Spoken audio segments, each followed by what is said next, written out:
ज्यांना आपली किंमत नाही त्यांच्यापासून दूर राहा. मृत्यूपूर्व वडील आपल्या मुलाला म्हणाले, माझ्या आजोबांनी मला दिलेले एक घड्याळ आहे. हे जवळजवळ 200 वर्ष जुने आहे. मी ते तुला देतो. तू दागिन्यांच्या दुकानात जा. त्यांना सांग की मला ते विकायचे आहे. ते आपल्याला किती ऑफर देत आहेत ते पहा. मुलगा दागिन्यांच्या दुकानदाराकडे गेला आणि परत वडिलांकडे गेला आणि म्हणाला, त्यांनी 150 रुपये ऑफर केले कारण ते जुने म्हणजे खूपच जुनं आहे ते घड्याळ. वडील म्हणाले, आता तू भंगाराच्या दुकानात जा. मुलगा भंगाराच्या दुकानात गेला आणि परत वडिलाकडे येऊन म्हणाला, त्यांनी 20 रुपये ऑफर केले कारण ते खूपच खराब झाले. आता वडिलांनी मुलाला घड्याळ घेऊन संग्रहालयात जायला सांगितलं.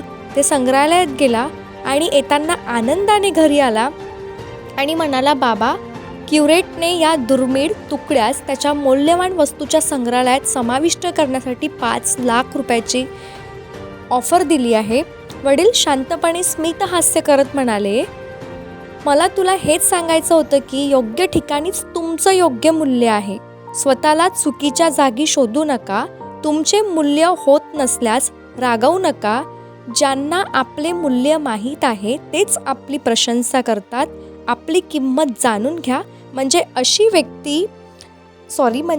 व्यक्तीपासून दूर राहा ज्यांना आपली किंमत नाही. सो कशी वाटली तुम्हाला ही शॉर्ट स्टोरी नक्की कमेंट करून सांगा.